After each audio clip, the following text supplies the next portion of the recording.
Hey guys, new project in the shop here. Got an Axial SCX10 Deadbolt ready to run. Now, for this truck, I'm going to go with my budget build type format. Now, if you followed the Wraith budget build that I did for the Poison Spider Wraith release, I did it a little bit different than the typical budget type build.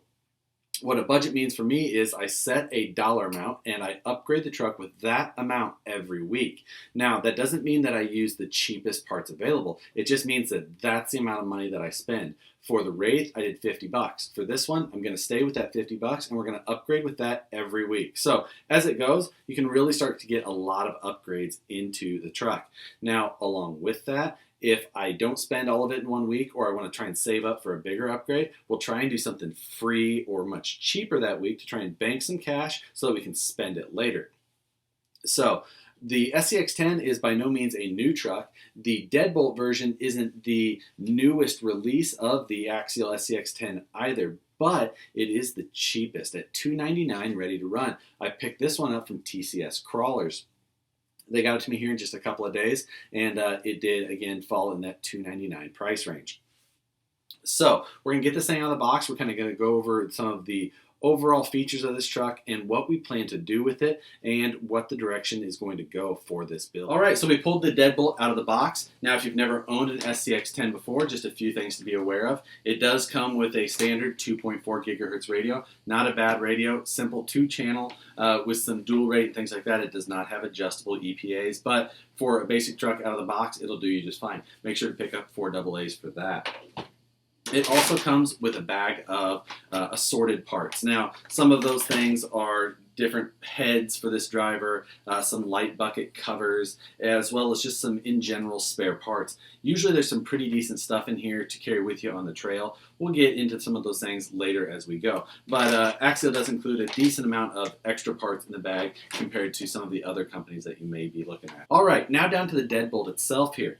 Now, if you've never owned a scaler or crawler before, an SCX10 is probably the best choice you can make if you're not looking to do any other upgrades right out of the box. Reason being is that the axles and drivetrain under this rig was developed for a 2.2 or larger size wheel and tire class rig. Now, when they did that, they built in some durability for a larger size tire set.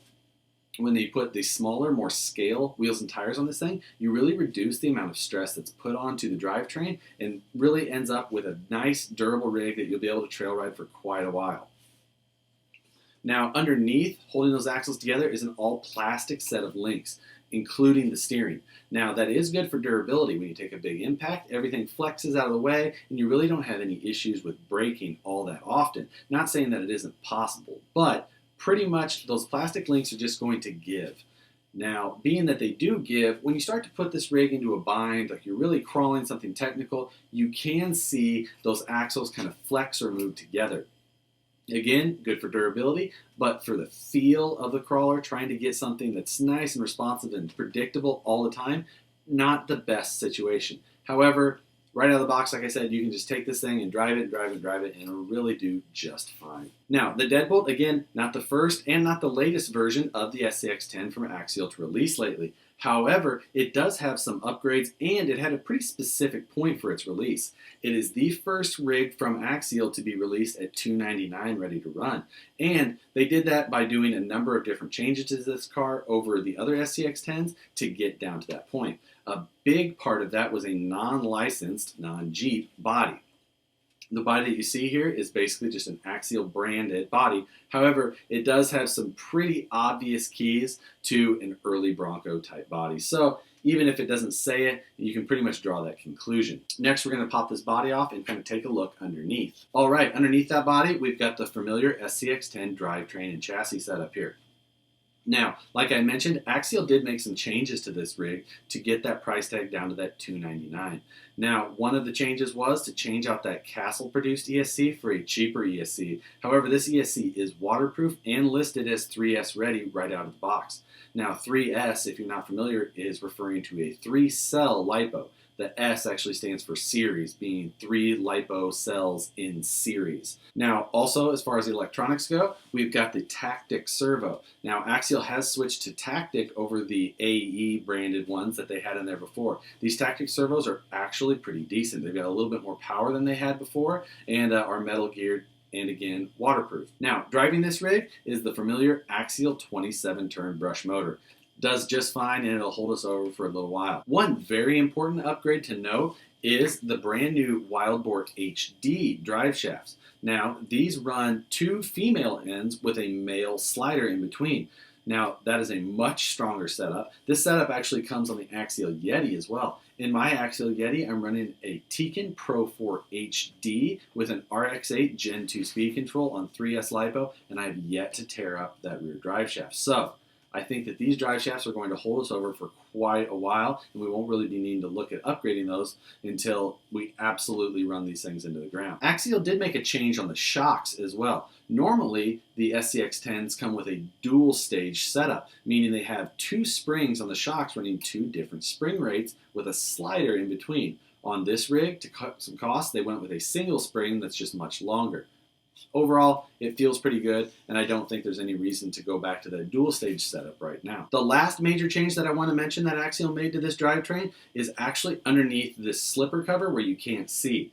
Axial has changed the spur gear and slipper setup on this to a 32 pitch drive system with a dual slipper pad type setup. Now, 32 pitch, very nice for durability. It's one of those things that you don't have to be as careful with when really throwing this thing into the rocks and worrying about kind of stripping a tooth on that 48 pitch stuff. So the 32 pitch upgrade is a great little setup, and I think that, again, that's another setup that we're not going to have to really look at changing for quite a while. All right, so there we are, a bone stock SCX10. Now, I've got a ton of upgrades that I could throw on this thing already sitting around the shop, but we're going to hold off at first. I'm going to take it out there and run it, see what we find on the very first run, and then just kind of go from there. Now, I am going to be running 3S LiPo in this thing based on what that ESC is rated to be shown with right out of the box.